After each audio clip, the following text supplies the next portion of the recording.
Hello everyone, कैसे हैं आप सभी। आज का हमारा टॉपिक है ब्रिटिश राजनीतिक दल। इससे पहले हमने राजनीतिक दलों के बारे में पढ़ा था कि किसी भी लोकतंत्रीय शासन प्रणाली के लिए राजनीतिक दलों का होना अनिवार्य है। लोकतंत्र तथा राजनीतिक दलों में इतना गहरा संबंध है कि एक के बिना दूसरे की उन्नति असंभव है। राजनीतिक दल ही राष्ट्र के महत्वपूर्ण सामाजिक, आर्थिक और राजनीतिक विषयों के बारे में जनता को जानकारी देते हैं और जनमत के निर्माण में सहायता करते हैं। राजनीतिक दल चुनाव में अपने उम्मीदवार खड़े करते हैं और बहुमत प्राप्त करके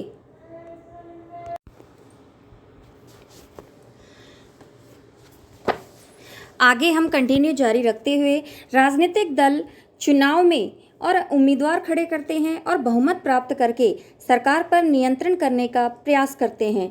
चुनाव में जिस राजनीतिक दल को बहुमत का समर्थन प्राप्त हो जाता है वह सरकार का गठन करता है और चुनाव के समय जनता के सामने रखे गए घोषणा पत्र के आधार पर देश का शासन चलाने का प्रयास करता है।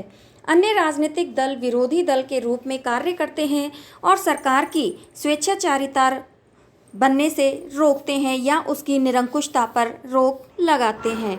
जैसा कि हम पढ़ रहे हैं ब्रिटिश राजनीतिक दलों के बारे में, तो ब्रिटिश राजनीतिक दल लोकतंत्र का एक ऐसा उपकरण है जो यह सुनिश्चित करता है कि हम उससे बेहतर शासित नहीं होंगे जिसके हम हकदार हैं। ये कथन है जॉर्ज बेर्नार्ड शॉ का।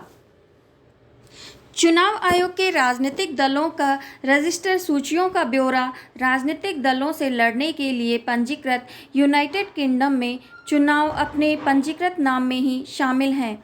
वर्तमान चुनावी कानून के तहत राजनीतिक दलों का पंजीकरण अधिनियम 1998, चुनावी प्रशासन अधिनियम 2006 और राजनीतिक दल चुनाव और जनमत संग्रह अधिनियम 2000 सहित चुनाव लड़ने के इच्छुक लोगों द्वारा मतपत्र पर केवल पंजीकृत पार्टी के नामों का ही उपयोग किया जा सकता है। उम्मीदवार जो किसी पंजीकृत पार्टी से संबंधित नहीं है वह स्वतंत्र या बिना किसी लेबल का उपयोग कर सकता है। 2 अगस्त 2019 तक चुनाव आयोग ने ग्रेट ब्रिटेन और उत्तरी आयरलैंड में मान्यता प्राप्त राजनीतिक दलों की संख्या 408 बताई थी। ग्रेट ब्रिटेन में राजनीतिक दलों का इतिहास बहुत ही पुराना है। वहाँ अन्य राजनीतिक संस्थाओं की भांति राजनीतिक दलों का भी धीरे धीरे विकास हुआ और परिस्थितियों के अनुसार उनमें परिवर्तन आया।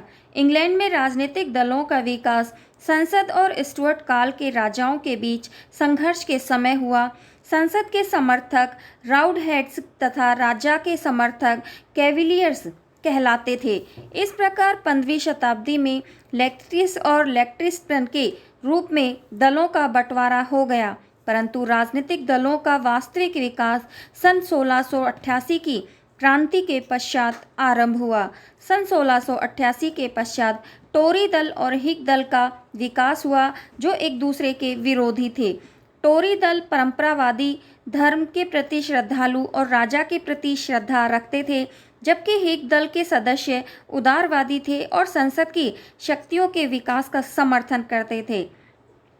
औद्योगिक क्रांति ब्रिटिश समाज में बहुत परिवर्तन लाई। जागीरदारी प्रथा समाप्त हो गई। टोरी दल जागीरदारों द्वारा सामंतों के हित की सुरक्षा चाहता था, परंतु हिग दल इंग्लैंड के नए सामाजिक और आर्थिक ढांचों के हितों की सुरक्षा चाहता था।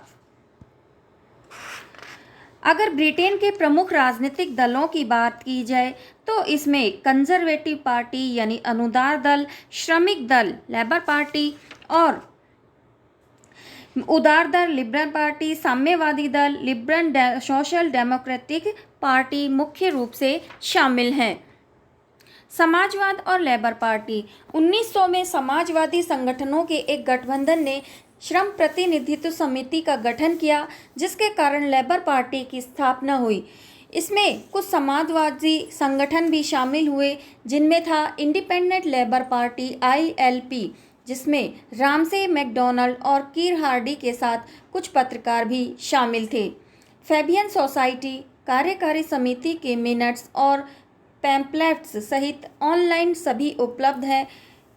सोशल डेमोक्रेटिक पार्टी 1881 में हेनरी हाइडमैन द्वारा स्थापित एक मार्क्सवादी राजनीतिक समूह था।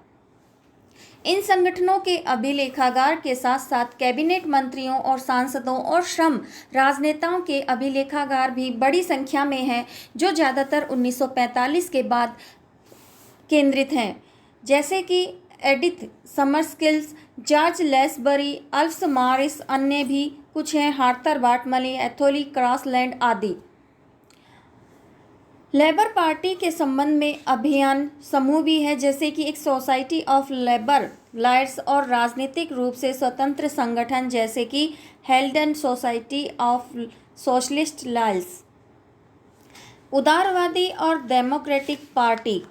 उदारवादी या डेमोक्रेटिक पार्टी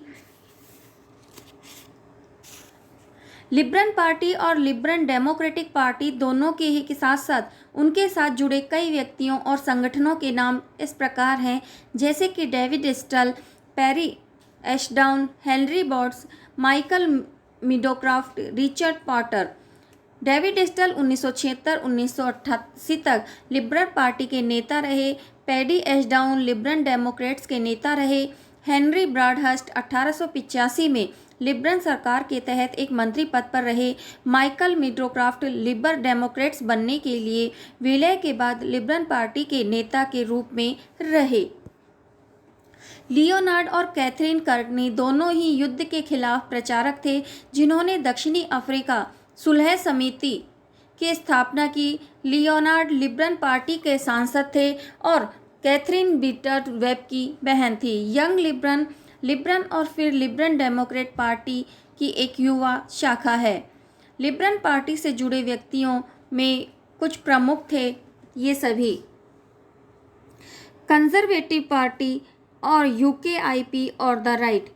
यूकेआईपी एलएसई में अंतर्राष्ट्रीय इतिहास के एमिरेट्स प्रोफेसर एलन स्कैट के अभिलेखागारों का अन्वेषण है और एंटी फेडरेशन लीग के संस्थापक बन गए।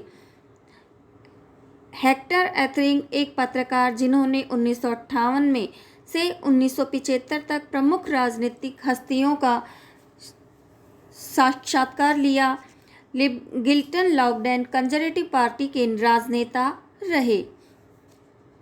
गिलबर्टन Longden Tory reform group, centre for policy studies, रैंक पैटिस, जैकी फ्रिजन आदि।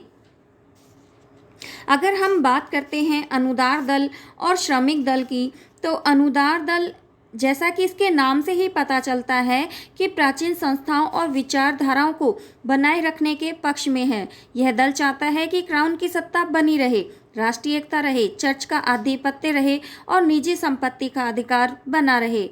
यह राजतंत्र को बनाए रखने का समर्थन करता है और प्रगतिशील विचारों का विरोध करता है। इसके अलावा श्रमिक दल अधिक पुराना नहीं है। इसकी स्थापना 1900 में हुई थी, परंतु यह देश का बड़ा राजनीतिक दल है जो पिछले 50 वर्षों से बना है। यह श्रमिक वर्ग का दल है। दल को ट्रेड यूनियनों और सहकारी समितियों का समर्थन प्राप्त है। यह दल समाजवाद के पक्ष में है और आधुनिक समय और समाजवाद के आधार पर नई सामाजिक और आर्थिक व्यवस्था स्थापित करना चाहता है।